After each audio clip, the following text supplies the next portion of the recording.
E caso haja algum problema na vossa memória, lembro que hoje é o dia 19 de setembro de 2021 AD. Não estamos habituados a dizer isto, mas é assim que os tempos e as épocas estão divididos em antes e depois de Cristo. AD significa Anno Domini, no latim, que quer dizer ano do Senhor. Refere-se a depois de Cristo. Porém, se existe o depois de Cristo, também quer dizer que havia o antes de Cristo. E esta ideia de antes e depois de Cristo até parece paradoxo. É de facto paradoxal, mas também não fiquemos muito preocupados com isso, porque a própria ideia de paradoxo, aliás, um paradoxo, por definição, já agora, para aqueles que gostam da linguística, um paradoxo é uma contradição aparente. Parece que é contraditório, mas não é, de facto, contraditório. E há muitos paradoxos na vida. Na vida cristã, então, nem queiram saber quantos paradoxos existem. Mas mesmo assim, é um facto. Há o antes de Cristo e o depois de Cristo. E eu ia acrescentar aqui um durante. No entretanto, Cristo sempre existiu. A existência de Cristo, e aqui está um dos paradoxos, a existência de Cristo, que é a segunda pessoa da Trindade, não começou, obviamente, em Belém, como sabemos bem.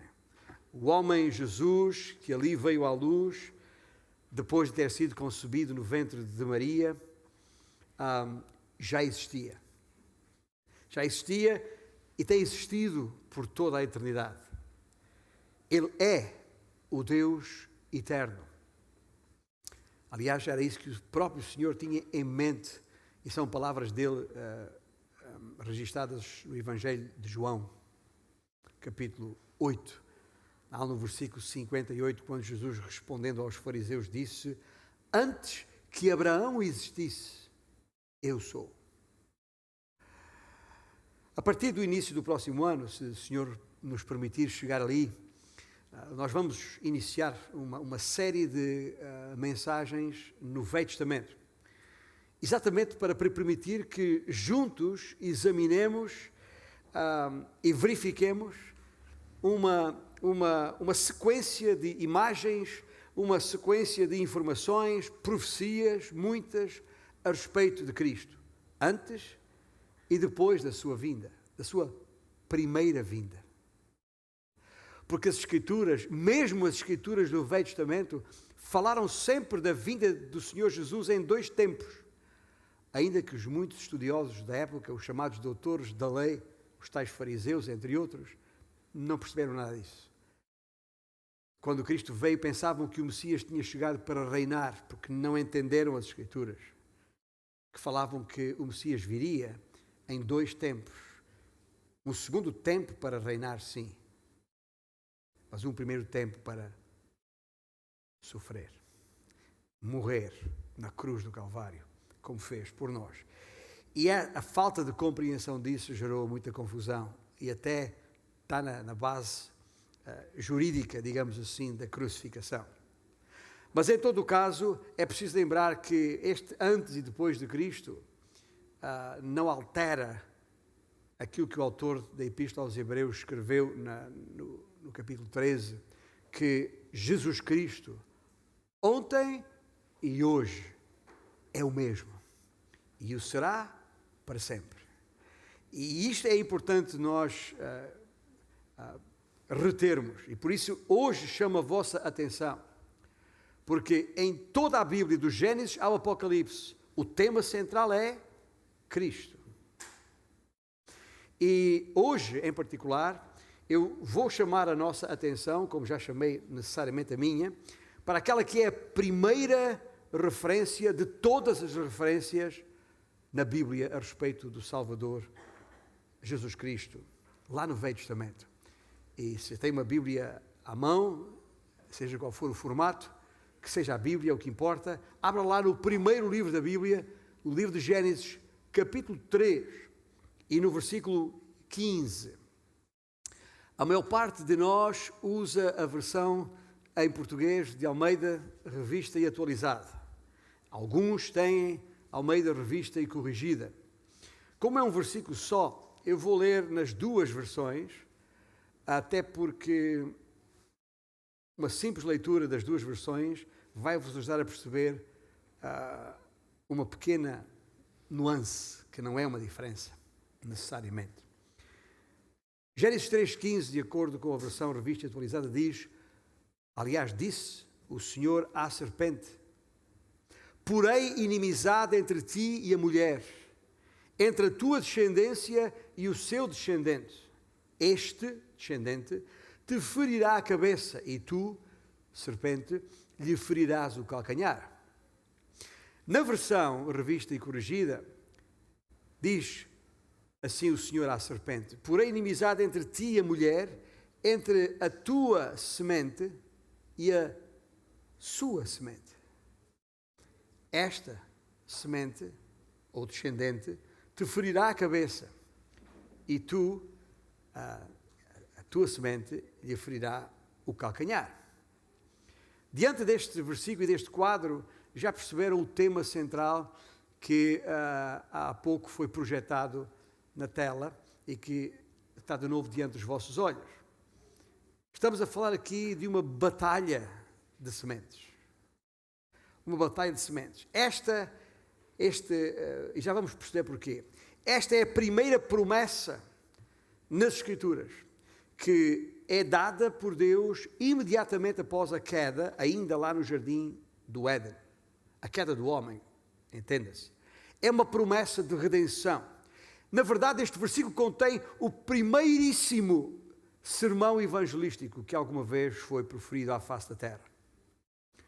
Os teólogos usam até um termo técnico também que vem do latim, é proto-evangelium, ou seja, o primeiro evangelho. Estava a ler um livro que tem na minha biblioteca, um livro que é uma compilação das posições doutrinárias de um conjunto de professores, alguns já faleceram, antigos professores do Dallas Theological Seminary, um livro editado por Roy Zuck, que foi um dos líderes lá, chamado A Teologia do Antigo Testamento, e neste livro eles dizem o seguinte, e passo a citar, a maldição da alienação requer um ato de reconciliação. Gosto desta frase. Veja só, eu vou repetir. A maldição da alienação, alienação quer dizer separação, podíamos dizer a maldição da separação requer um ato de reconciliação. A salvação conduz a um propósito que foi frustrado ou interrompido e não é em si mesma um propósito. A salvação não é em si mesma um propósito, dizem estes eruditos. A referência mais antiga da salvação, continuam, identifica-se obviamente com a sua necessidade mais antiga, ou seja, em reação ao rompimento do propósito do concerto, ou do pacto, ou da aliança, ocasionado pela rebelião pecadora do homem contra o seu Deus. E meus irmãos, estou aqui para vos dizer, não que não o soubessem já, mas para que retenham que todo o conteúdo da Bíblia, dos 66 livros da Bíblia, do Gênesis ao Apocalipse, os 39 do Velho Testamento e os 27 no Novo Testamento, todo o conteúdo da Bíblia advém destas palavras que acabámos de ler em Gênesis capítulo 3, versículo 15. Os irmãos sabem que eu sou alentejano. E digo isto sempre com um sorriso nos lábios, significa que tenho orgulho do bom sentido, de ter nascido alentejano. Talvez não saibam, e também sabem, que o Alentejo, pelo seu clima mediterrâneo próximo, é pródigo em sobreiros, a árvore de onde se extrai a cortiça. Mas talvez não saibam que, embora seja óbvio, que o maior sobreiro existente à face da Terra está até no Guinness Book. Está obviamente ali no Alentejo, águas de Moura, uma localidade que quem viaja do norte ou de Lisboa para o Algarve vê as placas. Talvez valha a pena um dia sair ali para chegar junto deste sobreiro, que é não só o maior sobreiro existente à face da terra, como também o mais produtivo. É conhecido pelo nome do O Assobiador, por causa da quantidade de pássaros, chamados pássaros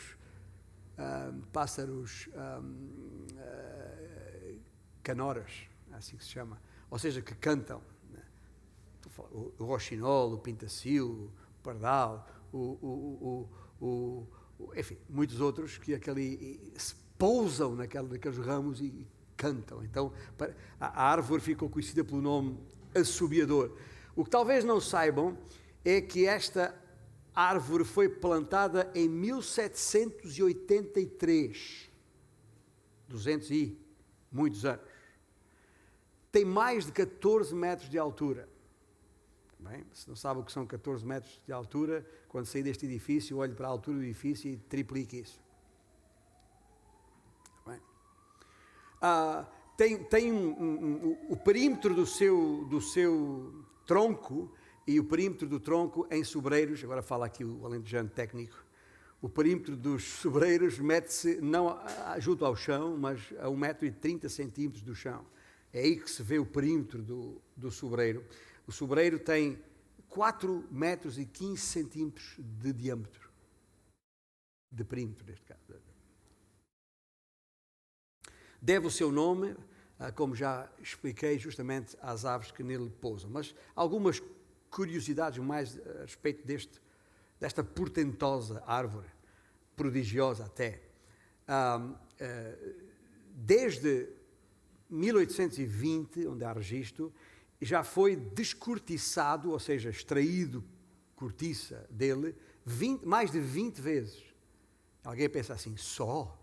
Mas, em tantos anos só foi descortiçado 20 vezes? Sim, porque é assim, a cortiça só se extrai do sobreiro em média de 9 em 9 anos. Mas não sabia disto. Por isso é que são árvores muito importantes e que não devem ser devastadas, como infelizmente alguns, por razões imobiliárias, têm feito, e sabendo o que a cortiça é. Mas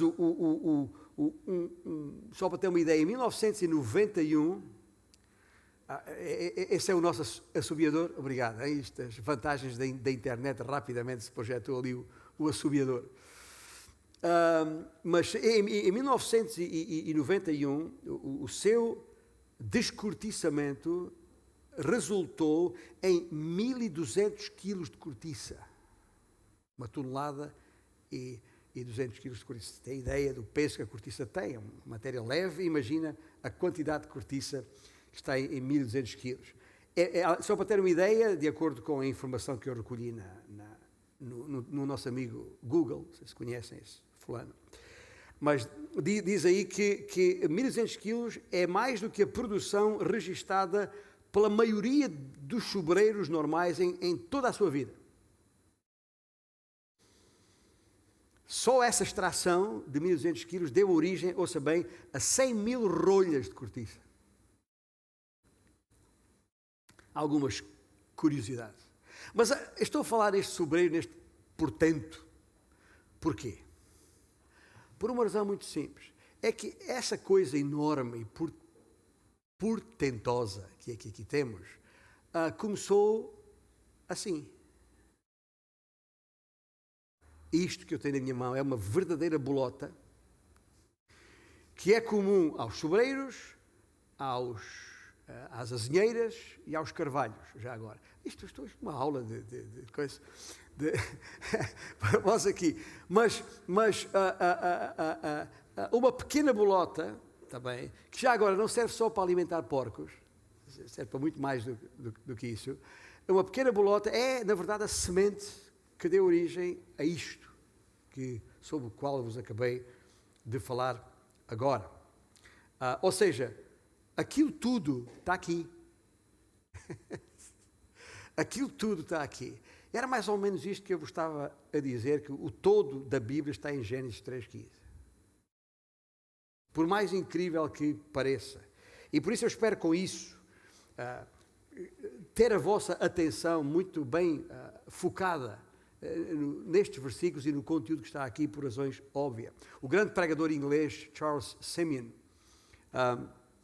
designou este versículo como, e a tradução é minha, a soma e a suma de toda a Bíblia. A soma e a suma. E agora digo eu, alguns irmãos que estiveram a ler o versículo estão a perguntar na sua mente, mas espera aí, mas eu não vi o nome de Jesus Cristo escrito ali no versículo. Pois não. De facto não está visivelmente escrito, mas está lá. E já vamos ver porque é que está lá. Cristo é mencionado neste versículo. E ele é a semente da mulher que aí fala. Ele é o descendente que aí refere. E a promessa que está contida neste versículo é uma promessa, ouça bem, é uma promessa irrevogável, ou seja, que não se pode anular, e é uma promessa imputrescível, que significa que não pode apodrecer, e é importante quando estamos a falar de sementes e árvores. Não pode apodrecer. E é essa semente de mulher, de acordo com a promessa aqui contida, que um dia há de esmagar a repulsiva cabeça da serpente. Só que nesse processo, entre uma coisa e outra, o calcanhar do descendente da mulher será massacrado, será golpeado, será pisado, como foi na cruz. Em síntese, este versículo prediz que Jesus mesmo, e apesar de ter sido ferido na cruz, há de vencer, esmagando a Satanás. Estas palavras, portanto, que estamos aqui a ler, que acabamos de ler em Gênesis 3,15, que esta serpente e o seu descendente, e já vamos perceber o que isto significa, haveria de ferir o descendente, a semente da mulher, foi de facto cumprida no Calvário, lá do lado de fora das muralhas de Jerusalém. Quando Deus proferiu estas palavras que acabamos de ler aqui em Gênesis 3,15, isto era apenas futuro. Adão e Eva, ao ouvir isto, não faziam a mínima ideia do que significava. Veja a nossa vantagem hoje em dia. E para entendermos o conteúdo de qualquer texto bíblico, nós temos necessariamente que perceber primeiro o seu contexto e depois a sua consequência. Porque está no texto bíblico para nós, é suposto ter consequências na nossa vida. Por isso, nesta caminhada junto deste texto e à volta deste texto, eu queria que pensássemos ou que organizássemos o nosso pensamento dessa forma. Pensando primeiramente no contexto, porque os factos históricos aqui narrados ocorreram nos primórdios da existência humana. Adão e Eva tinham acabado de comer do fruto proibido, permitindo a entrada do pecado no paraíso. Como sabemos, o seu primeiro impulso foi esconder-se de Deus. O segundo impulso foi, e já não tanto impulso, foi procurar arranjar desculpas para aquilo que tinha acontecido. Quando Deus chamou, Adão, onde estás? Estás a falar comigo? O que é que fizeste? Eu? A mulher. Foi a mulher que tu me deste é que fez isto. Como eu costumo dizer sempre, a brincar, podias-me ter dado uma coisinha melhor. Depois, quando Deus chama a mulher e fala para a mulher, o que é que a mulher faz? Foi a serpente. Nada de novo, certo? Estamos de acordo aqui. E até hoje, nós homens continuamos a fazer isto. Está bem? A procurar escondermos-nos de Deus como se isso fosse possível e a sempre passar a culpa para o lado. Está bem? Ninguém deu a cara. Ninguém se dispôs a dizer, fui eu, a culpa é minha, assumo a responsabilidade. Também aqui, nada de novo. E num ápice, aquilo que é chamado paraíso já não era tanto assim. Negras nuvens escureciam o chão que pisava. O jardim perdera a sua beleza. Sentia-se no ar o cheiro da morte. Eu não sei se os irmãos sabem o que isso é. Ainda a semana passada lembrámos o 11 de setembro lá nos Estados Unidos e eu partilhei com os irmãos, testemunhei da minha presença nos escombros, participando na procura de restos mortais. E aquele cheiro que havia ali, apesar das máscaras no ar, e não eram estas máscaras que usamos aqui, não. O cheiro à morte pairava no ar. E ao olharem por si abaixo, Adão e Eva sentiam-se miseráveis. Mas ali ao lado, junto a uma árvore, havia alguém que estava tranquilo. Era a única pessoa, e eu estou a falar pessoa, apesar de ser uma serpente, porque, como sabemos, a antiga serpente no Éden era, na verdade, Satanás. E Satanás é um anjo, como sabem. E certamente sabemos que os anjos se alegram. E aquele momento, só naquele anjo havia alegria. Só ele se sentia feliz, deleitado naquilo que acabara de acontecer. O seu plano, a sua ideia, a sua intenção de prejudicar, se possível, arruinar o plano de Deus, havia sido concretizado. Pelo menos a intenção de humilhar o plano de Deus havia sido conseguido. Queria demonstrar a todo o universo que o maior dos atos de Deus, afinal, não passava de um fracasso. Eu digo o maior dos atos de Deus porque quando nos versículos anteriores em Gênesis lemos a sequência da criação, quando Deus criou todas as coisas e cada dia, que no final de cada dia, dos 6 dias de criação, Deus foi vendo que era bom o que havia feito. Mas quando no 6º dia criou o homem e dele fez a mulher, Deus não disse apenas que era bom, Deus disse, a Bíblia diz, Deus viu que era muito bom. E aquilo que tinha sido a melhor das obras de Deus, o diabo estava agora feliz da vida porque tinha infligido uma moça séria nesse plano, nesse projeto. Projeto de Deus. Esta ideia que Deus tinha, veja só, esta ideia que Deus tinha de ao criar o homem e a sua imagem e conforme a sua semelhança e dando-lhe a ordem para que fossem fecundos, para que se multiplicassem e enchessem a terra. A ideia era para que enchessem a terra da glória de Deus, porque o homem foi criado para louvor da sua glória. Para que Deus pudesse ter aqui gente capaz de lhe obedecer, porque é na obediência que se percebe a Deus, que se percebe o amor por Ele, o temor por Ele, a sua glória. E Satanás estava ali feliz da vida, porque demonstrou que quando entregues a si mesmo, ou a si mesmos, os homens seriam sempre desobedientes. Mesmo no paraíso. Mesmo com as melhores das condições. Ainda assim, quando decidiram fazer as coisas à sua vontade, à sua maneira, porque Deus lhes deu esse livre-arbítrio, foi uma desgraça. E isto foi o contexto em termos de lugar e tempo. Mas ainda no contexto eu queria fazer aqui uma referência muito rápida justamente a quem está aqui em causa. Quem é que interage neste momento aqui? Porque é Deus, como já falei, e a serpente. Uma vez que, diante deste quadro, feito o pleno juízo deste naufrágio moral, para chamar uma palavra não tão forte assim, o naufrágio moral da queda, de imediato Deus lavrou a sua sentença, começando exatamente por onde o pecado começou, com a serpente. É verdade que mais tarde ele se dirigiu ao homem, se dirigiu à mulher. Leia o capítulo completo para perceber a maldição que surgiu sobre cada um destes seres criados por Deus.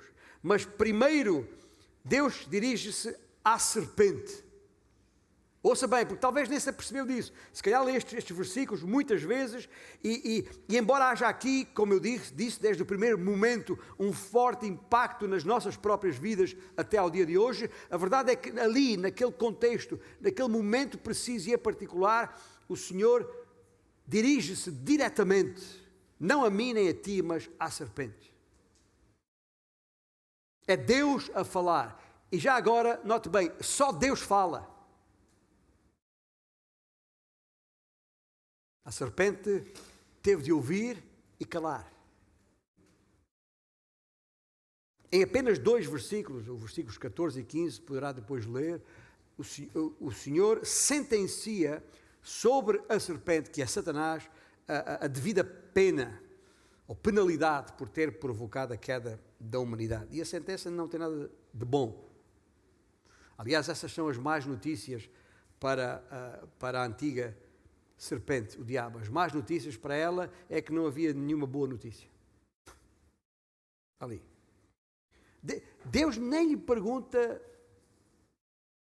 sobre o que fez, ou porque fez, ou porque o Senhor já havia exercido juízo sobre ele quando o expulsou da sua presença.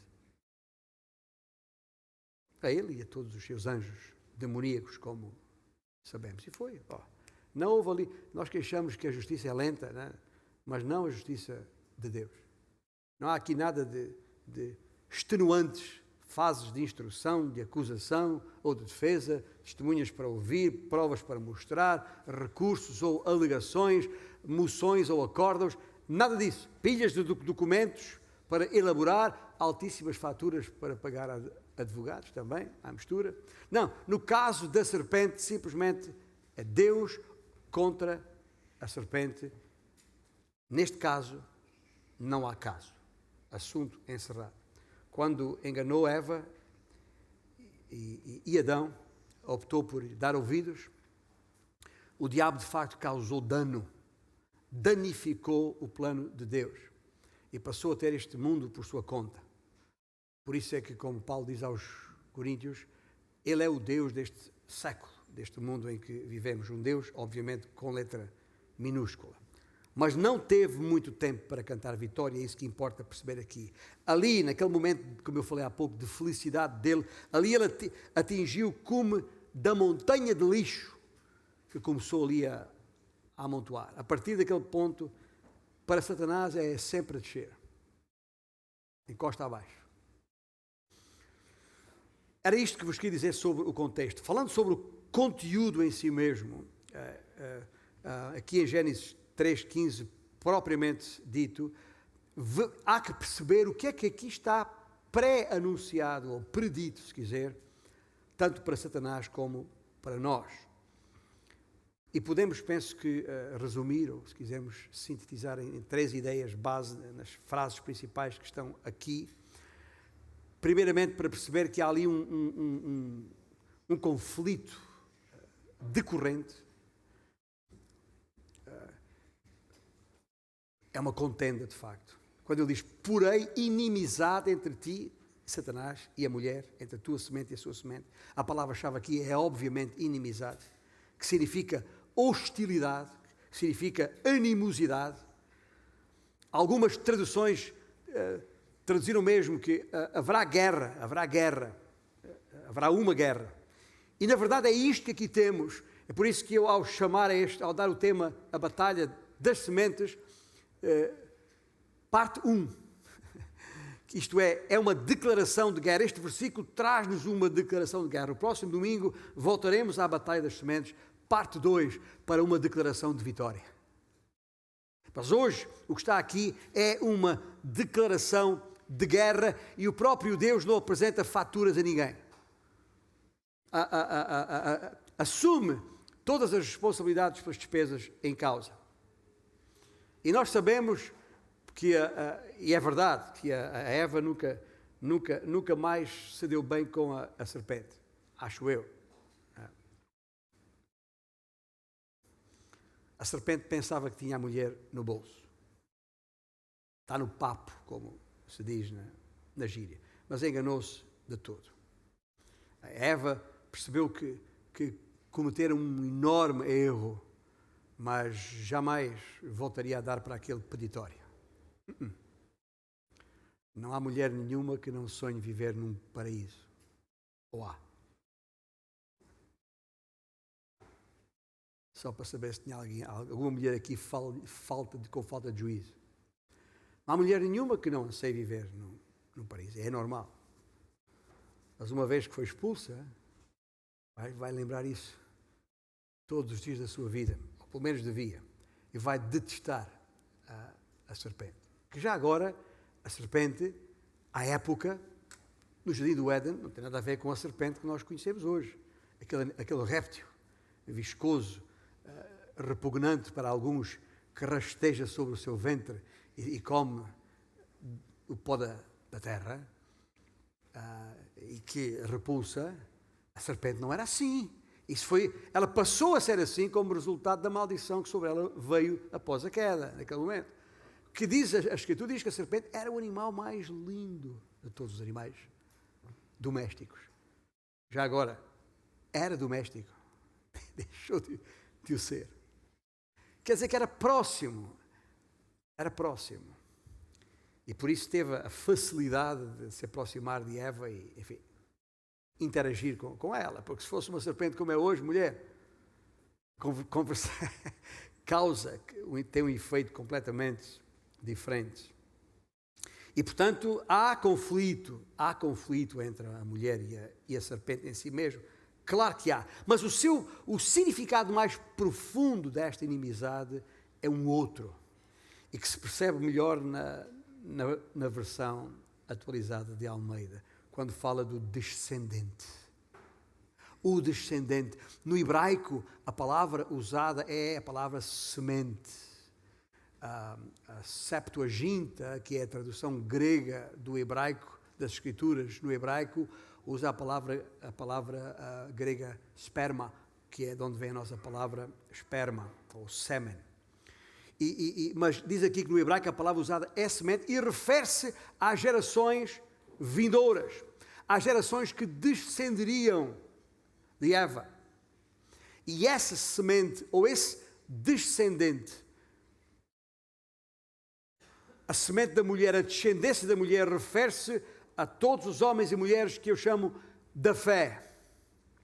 Aqueles que em qualquer geração creram ou creem em Deus. É aquela linhagem santa que nos liga a Abel, a Enoque, a Noé, a Abraão, a Isaac, a Jacó, a José, a Moisés, a Gideão, a Ruth, a Davi, a Daniel, a Esther, sei lá. Esses nomes de gente pecadora como nós, mas que se tornaram exemplo de homens e mulheres da fé. Esta linhagem que é semente da mulher e que culminou na pessoa de Jesus Cristo. E quando eu falo de tudo gente pecadora, relembro que até Raabe, a meretriz, está nesta genealogia. Mas depois há a semente de Satanás. Aí é que está a questão. É que Satanás também tem a sua semente. E ao longo da história, geração após geração, em todos os tipos de países, de cidades, vilas e aldeias, em qualquer tribo, clã ou família, Satanás tem mantido a sua gente. Essa linhagem que começou lá em Caim, que matou o seu irmão Abel, e prolongou-se até à perversa geração dos dias de Noé, que o Senhor teve que dizimar, salvando apenas aqueles, passando pelos faraós que se opuseram e massacraram, oprimiram o povo de Deus, ou pelos cananeus que enxovalharam Josué, que inclui todos aqueles povos da antiguidade representados por homens como Golias, que se riu de Davi e do seu povo, ou aqueles que lançaram Davi na cova dos leões, Daniel na cova dos leões, ou aqueles que mataram profetas atrás de profetas a sangue frio, e mesmo já nos tempos de Jesus, aquele Herodes e tudo o que ele representa de mal, ou dos fariseus que conspiraram contra o próprio Senhor, ou até E veja como é. Estou a falar desta semente de Satanás. Esta semente que até conseguiu penetrar no círculo mais íntimo de pessoas do próprio Senhor Jesus Cristo, como foi o caso de Judas Iscariotes, inculcando o mal no seu coração. Aquela gente toda, bem, que já depois de ter sido preso, de Cristo ter sido preso, e começar o processo de condução ao Calvário, aquela gente toda que fez fila para testemunhar contra Cristo, aquela gente toda que quando Pilatos disse, segundo a lei, eu posso libertar um prisioneiro, não querem que seja Cristo, nada, solta o Barrabás.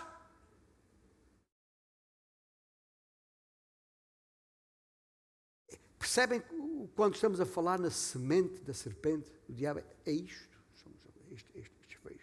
E gente como esta que se prolongou ao longo da história e conhecemos até aos nossos dias, que fazem coisas horrendas, hediondas, que vemos que chegam até nós através dos órgãos de comunicação social. Ou seja, o que eu estou a dizer aqui é que a partir de Gênesis capítulo 3, versículo 15, na verdade, depois que Deus criou o homem, a raça humana, e já agora não há raças humanas. Isso é outra invenção humana que tem causado tantos prejuízos nas relações entre os homens à face da terra hoje, como racismos e outros. Deus não criou raças, Deus criou a raça humana, independentemente da cor da sua pele ou lá o que quer que seja. Mas a verdade é que depois de ter criado a raça humana, a partir deste momento passámos a ter, na verdade, duas humanidades. Aquela que diz que não há Deus, ou que cria deuses segundo a sua própria imagem ou o seu próprio interesse, ou cria um Deus à sua maneira, ou então há aqueles que dizem o Senhor é Deus. O Senhor é Deus. Não há campo neutro aqui, já agora. Não há uma terceira via de humanidades. Através dos séculos, a semente da mulher e a semente da serpente têm-se oposto uma à outra continuamente e sem tréguas. É desta batalha de sementes que estamos a falar. E sempre que nos posicionarmos do lado da verdade, como igreja aqui e agora, nós vamos sempre entrar em conflito. Algumas das posições que como igreja temos assumido no nosso meio têm gerado controvérsia. Não pelo nome que temos, ou pelo líder que tem, ou pelas instalações. Não, mas precisamente por causa do lado em que nos posicionamos. Porque é isto que está em questão. Há de facto duas humanidades, há duas orientações de vida, há duas linhagens, digamos assim. Há o caminho dos ímpios e o caminho dos justos. Há o caminho do mundo e o caminho de Cristo. Há a fidelidade ao Senhor e a fidelidade ao seu próprio interesse. E nós não estamos em nenhum concurso de popularidade para ver quem é a igreja mais popular. A nossa preocupação não deve ser a popularidade, mas a fidelidade ao Senhor. É isso que está em causa. E convém aqui lembrar as palavras do Senhor Jesus Cristo, de acordo com o capítulo 15 de João, quando se está a dirigir aos seus discípulos, dizendo isto: se o mundo vos odeia, sabei que primeiro do que a vós outros me odiou a mim. Se vós fosseis do mundo, continua Jesus, o mundo amaria o que era seu. Como todavia não sois do mundo, pelo contrário, dele vos escolhi, por isso o mundo vos odeia. Ouça bem que isto não é conversa de homem, é o próprio, a tal semente, é o tal descendente a falar. E dá para pensar na nossa vida, no nosso dia a dia. Estamos felizes junto à nossa árvore, junto ao nosso modus vivendi, ou sofremos oposição do mundo à nossa volta? Porque está tudo bem, se não sofre perseguição de tipo nenhum, se não sofre oposição, se ninguém contraria, se ninguém... para pensar onde é que tu estás. Porque se estás no caminho e se pertences à linhagem da semente da mulher, que é Cristo, então isso não faz muito sentido. Porque o normal é sermos odiados pelo mundo. Mas o que Jesus está a dizer aqui, basicamente aos seus discípulos: ei, pessoal, tranquilo. Tranquilo. Isso vai acontecer. No mundo sereis odiados. Jesus diz, no mundo há tanta coisa, mas não fiqueis aflitos, perdidos, em pânico por causa disso. O Senhor diz para não nos preocuparmos com isso. Quando te sentires odiado pelo mundo, lembra-te apenas que isso faz parte deste conflito, desta contenda que começou lá em Gênesis capítulo 3, versículo 15, no Jardim do Éden. Portanto, não é apenas um conflito decorrente, é também uma contusão dolorosa. Vamos a falar agora, não da contenda, mas do calcanhar. Tu lhe ferirás o calcanhar. Tu, serpente, lhe ferirás o calcanhar. Eu não sei se há aqui alguém que já foi golpeado no tornozelo, a dizer, não sei. Sei que há. Pelo menos o nosso irmão Jackson, que está aqui, com certeza não se importará que eu faça referência a isso. Depois de atleta de alta competição que foi por esse mundo fora, um golpe justamente na zona do tornozelo, isto sem falar em outros detalhes mais técnicos, o tirou do campo de jogo, prematuramente. E ainda sofre naquele ponto do seu corpo, fisicamente, por esse golpe que ali está. Se querem saber mais sobre isso, falem com ele, que está na sala. O que estou a dizer é que se alguém já passou, já foi golpeado no seu tornozelo ou teve uma ruptura do chamado tendão de Aquiles, sabe muito bem quanta dor isso acarreta. Em regra, só pensamos nos calcanhares ou nos tornozelos quando elas começam a dar problemas. Quando temos que tomar comprimidos para as dores, ou talvez passar por uma cirurgia, ou ter que usar muletas. Como temos uma irmã na sala que assim é. E falo com ela para saber como os seus calcanhares ficaram depois do acidente que a obriga a estar com muletas hoje. Mas está aqui. Está ferida, está doída, mas está aqui. É que problemas nos calcanhares, de facto, condicionam o nosso andamento. Mas não nos mata. Podemos viver com esse tipo de problema, mesmo que tenhamos de mancar. E ao dizer aqui, ele, o diabo, ferirá o seu, Cristo, calcanhar, o texto refere-se claramente a duas simples coisas. Primeiro, refere-se ao fato que nesta vida, por vezes, Satanás ganha combates. Por vezes, Satanás desfere golpes. Ele tem muita munição no seu arsenal. Paulo aos Efésios chama-lhe dardos flamejantes, que atira 24 sobre 24 horas sobre o povo de Deus. E por vezes somos feridos. Somos feridos por desencorajamento. Somos feridos por criticismo, por raiva, por amargura, ou talvez por causa de planos frustrados, talvez por alvos falhados, sonhos esfumados, projetos fracassados. Sei lá porquê.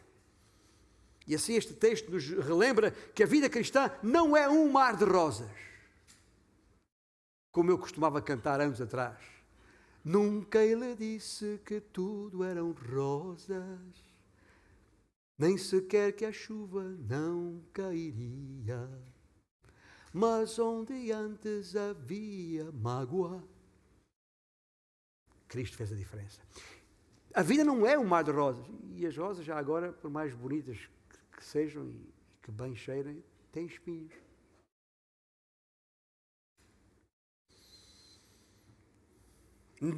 não só há luta constante nas arenas desta vida, como os maus da fita, aquela linhagem da serpente, vão até ganhando alguns dos assaltos nesse combate.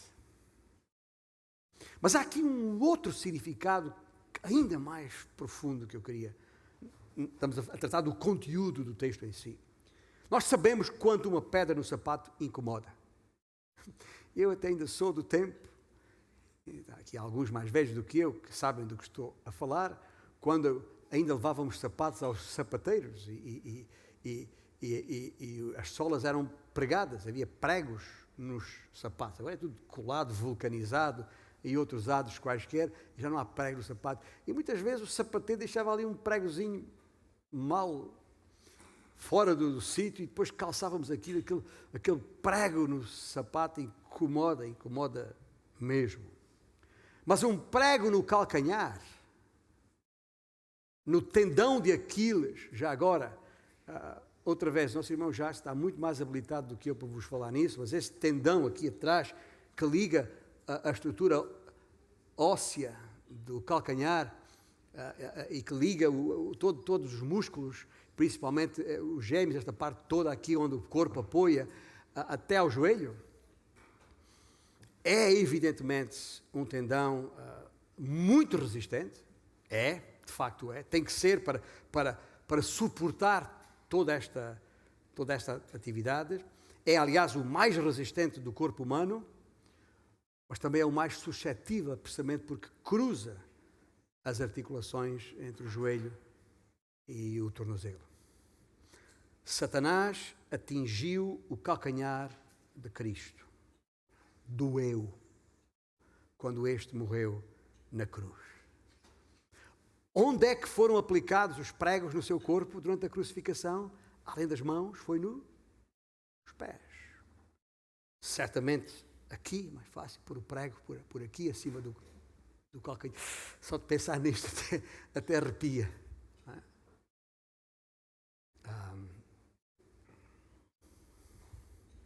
Ao pôr do sol, no dia da crucificação, quando retiraram dali o seu corpo morto para o sepultarem, até parecia que Satanás tinha ganho a batalha.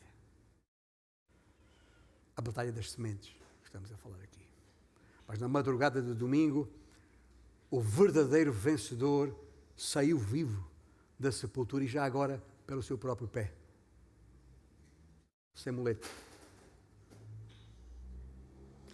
Satanás desferiu um terrível soco em Jesus, convencido de que o deixaria KO, em linguagem de pugilismo. Só que não.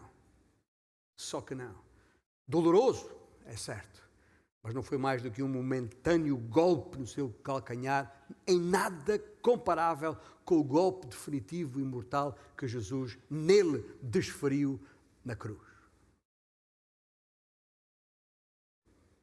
E para além de um conflito decorrente, quando falamos de contenda, e para além de uma contusão dolorosa, quando falamos de calcanhar, o conteúdo deste versículo fala-nos ainda de uma compressão definitiva. Estamos a falar da cabeça. O descendente, a semente, te ferirá a cabeça, enquanto tu lhe ferirás o calcanhar. Percebe aqui a diferença entre as duas frases? Estamos a falar, em primeiro lugar, do calcanhar versus cabeça. E já percebemos o que o calcanhar sofreu. Mas o que temos a seguir é quando o calcanhar calca a cabeça. É quando o calcanhar concalca a cabeça. Aqui a história é outra. Porque se de um lado há ferir o calcanhar, do outro lado há esmagar a cabeça. Aliás, é a palavra que o apóstolo Paulo usa já na parte final da sua epístola aos Romanos, capítulo 16, quando ele diz: o Deus de paz em breve esmagará a Satanás debaixo dos vossos pés. Aquela compressão sobre a cabeça é até ao esmagamento final. Eu não gosto de falar nisto, mas lembra-se daquela imagem que ficou na nossa mente, lá daquele tal polícia chamado Floyd, lá em Minneapolis, numa rua que eu conheço bem, já passei tantas vezes ali, sei exatamente onde foi, quando colocou o joelho sobre aquela vítima sua, independentemente da sua cor. Eu acho que ele faria aquilo a qualquer outra pessoa, porque é uma pessoa que com certeza faz parte daquela linhagem de má. Só alguém mau faria uma coisa daquelas, a quem quer que fosse. E que ficou ali comprimindo, até morrer. Esta compressão sobre a cabeça até ao esmagamento final, esse momento final de morte desta serpente, deste Satanás, deste diabo, é um tempo que ainda está por vir. Vamos falar nisso no próximo domingo, já agora. Quem acha que ganhou esta batalha das sementes? As feridas no calcanhar doem, mas não matam. Mas quem pode sobreviver a uma cabeça esmagada? Quando Jesus morreu na cruz, não só permitiu a restauração dos danos ocorridos na queda. Lembra-se dos editores do Dallas Seminary, a alienação, que é preciso uma restauração. A restauração dos tecidos, dos danos causados por aquela ferida. Mas um dia ele vai infligir a derrota total e final a Satanás.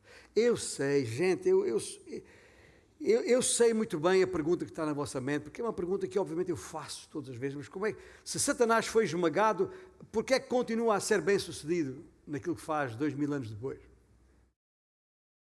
Nós sabemos que Satanás continua vivo e ativo no planeta Terra, que é o título de um livro dos anos 60 e 70 de Lindsay. Continua vivo e ativo no planeta Terra. Como é possível que um ser derrotado e esmagado por Cristo continue a exercer tanto poder? É difícil de perceber, mas em termos jurídicos, em termos de resposta, é possível dar, dizendo que na cruz Satanás foi julgado e condenado. Mas ao que parece, por razões que me ultrapassam, eu preferia que não tivesse sido assim, mas eu não sou Deus. O Senhor é Deus e é soberano. O Senhor decidiu pô-lo em liberdade, uma liberdade condicional, já agora. Não pensemos que Satanás está por aí à vontade, como ele quer. Não está. Ele não é Deus. Está bem? E nem está em todo lugar como as pessoas pensam que está. Porque ele não é Deus, não é omnipresente. Satanás está aqui. Duvido. Mas se estivesse aqui, não estava em nenhum outro lugar. Pode crer. O que estou a dizer aqui é que foi posto nesta liberdade condicional, sendo-lhe permitido deambular. Eu digo deambular porque é um condenado, vaguear pela terra enquanto aguarda a execução final da sua pena. Não sabemos porquê, mas é assim. Mas no final será destruído eternamente, para sempre. Aliás, será destruído para sempre. Ele e todos os seus, todos os que o seguem, sejam anjos, ou sejam demónios, sejam pessoas desta linhagem, deste segundo grupo de humanidade que estamos a falar aqui. O que Satanás desferiu em Cristo é um golpe doloroso, sem dúvida, mas o golpe que Cristo desfere em Satanás é fatal. Gente, como é que outra maneira de percebermos isto? É a mesma coisa que acontece com a salvação que ficou garantida na cruz quando Cristo morreu. Certo? A nossa salvação está garantida na cruz. Nós temos a certeza do céu como se já lá estivéssemos há 1000 anos. Mas ainda não estamos. Ainda estamos passando por aflições aqui. A salvação foi garantida na cruz, mas há de atingir o seu clímax no dia em que formos reunidos com Cristo na glória. Assim acontecerá com a serpente. A sua sentença está garantida e é irrevogável na cruz. Mas só vai acontecer de facto quando ele, o diabo, está isto escrito no capítulo 20 de Apocalipse, pode depois conferir, for ali lançado no chamado inferno, no lago de fogo e enxofre, que é a segunda morte, criado por Deus para ali lançar Satanás e seus anjos. Eu sublinhei o criado por Deus, que às vezes as pessoas pensam que o inferno é a criação de Satanás. E que está lá com os chifres, o rabo, a manter as brasas quentes para atrair para lá. Satanás não está no inferno, nem nunca esteve. O inferno não é dele, também. Foi Deus que criou Satanás para ali lançar a ele e a todos os seus um dia. Mas está é num dia por vir ainda. E ele sabe disso. Isso ele sabe. Ele sabe que já está condenado. Mas até lá tudo faz. E tudo vai continuar a fazer para impedir a razão da criação do homem. Para sermos para louvor da sua glória, porque ele não quer de maneira nenhuma a glória de Deus. Finalmente, tendo percebido que este conteúdo tem um contexto, também é importante perceber que este conteúdo tem uma consequência. E essa consequência pode ser sintetizada, e farei isto em brevíssimos minutos, com 3 ideias fortes, mas simples, que uma criança pode entender. Primeiro, perceber, de uma vez por todas, que de facto a vida cristã é uma luta. Está bem? Qualquer conflito como este está em causa implica luta, dificuldades, esforço, dor, suor, por vezes lágrimas e até sangue. É por isso que Paulo, nas suas epístolas, usa muitas as imagens do atleta, do lutador, do soldado, até do pugilista. Ele usa essas imagens nas suas epístolas, porque a vida cristã não é fácil. É um trabalho duro que exige compromisso e envolvimento de todo o nosso ser. De todo o nosso ser, estou a falar corpo, alma e espírito. Corpo, mente e espírito, que é a mesma coisa. Nós vamos ter que lutar todos os dias contra a tentação de correspondermos aos interesses do outro lado. Umas vezes vamos ganhar, outras vezes vamos perder. Mas já não nos podemos desencorajar. Não nos podemos esquecer que a nossa razão de viver é Cristo. Mesmo sabendo que viver Cristo não é pera doce. Nem é suposto ser. Afinal, estamos numa guerra ou não? O inimigo ataca por todos os lados e há que enfrentar cada ataque e vencer cada combate. Segunda coisa que é a consequência que precisamos ter aqui é que as nossas vitórias deixam marcas. Se Deus nem o seu próprio Filho poupou, por que é que havemos de estranhar quando passamos por sofrimento? Deixe-me lembrar aqui as palavras que Pedro escreveu na sua primeira epístola, capítulo 4, quando disse: Amados, não estranheis o fogo ardente que surge no meio de vós. 1 Pedro 4, versículos 12 e 13. Que é destinado a provar-vos como se alguma coisa extraordinária vos estivesse acontecendo. Pelo contrário, quando isso acontecer, alegrai-vos na medida em que sois coparticipantes de Cristo, para que também na revelação da sua glória vos alegreis exultando. Ouça, está a ver quando eu falo de paradoxo? Falei no início. A vida cristã é um paradoxo. Quem é que vai entender isto? Quem é que vai entender que alguém se alegre quando está a sofrer? Bom, vai chamar louco. Mas nós, que somos da linhagem do descendente, que é Cristo, nós sabemos mais, ou devíamos saber mais. Nós devíamos saber, por exemplo, o que Paulo disse aos Filipenses, que nós fomos chamados não somente para crer, mas também para padecer. Sabia disso? Fomos chamados para isso. Se até Cristo teve de sofrer para fazer a vontade de Deus Pai, quanto mais nós. É verdade, na cruz, Satanás desferiu um golpe, feriu Jesus no seu calcanhar. E mesmo depois da ressurreição, mesmo com um corpo ressurreto, transformado, Jesus carregava as marcas. Tomé, vem cá, põe aqui a mão. Aqui. Deixou marcas. Deixa marcas. E o mesmo acontece conosco nesta vida. Nós vamos ter de lutar forte e duro, podendo até ser feridos, ficar com marcas, mas não desesperemos por isso. Sejamos gratos e perseveremos. E não vale a pena fugir para outro lado. Isto aqui está mal. Não vale a pena fugir para outro lado, para qualquer lado onde vai, o cenário é o mesmo, não muda. E assim é melhor ficar e lutar junto. Porque é assim, não nos enganemos a nós mesmos, ninguém que se envolve numa causa nobre sai incólume. Vai levar sempre, de alguma maneira. Não há vitória sem sofrimento. Aquele famoso slogan, no pain, no gain. Não vale a pena pensar nisso. Não há avanço sem dor, é dos livros. E é isso que nos mantém na nossa devida posição de humildade diante do nosso Deus. E aqueles que perderam entes queridos em combate, em guerras, sabem muito bem o que é que isto quer dizer. Não é? Mesmo que nessa guerra tinham tido vitória, o seu filho ou o seu irmão está na sepultura.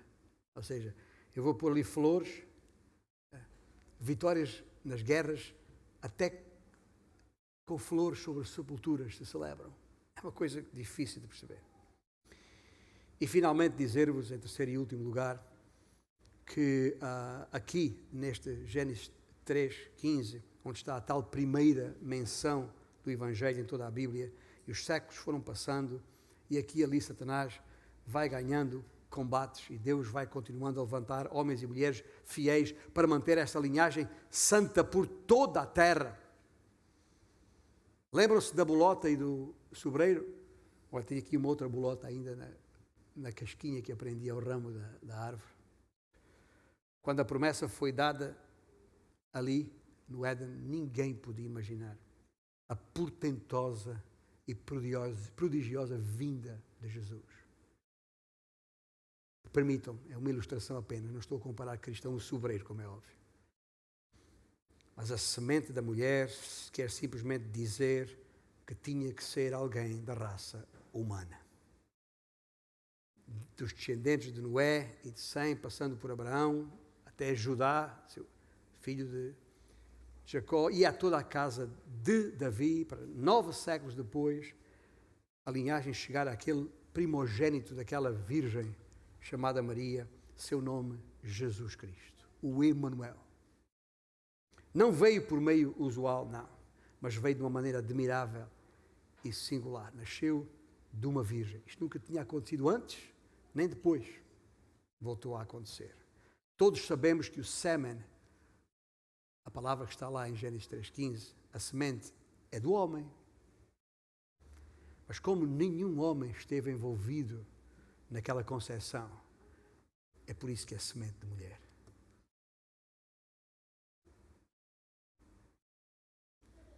Não é um erro nas Escrituras. As mulheres não têm semente. Pois não. Porque não havia semente de homem envolvida nisto aqui. E isso obriga-nos necessariamente, enquanto nos preparamos para entoar um último cântico antes de sairmos, um cântico que necessariamente tem a ver com este grande amor com que o Senhor nos alcançou, que olhando para a separação causada pelo pecado naquele dia, preparou meio de nos reconciliar consigo mesmo, em Cristo Jesus. Que amor tão portentoso, profundo, se quiserem.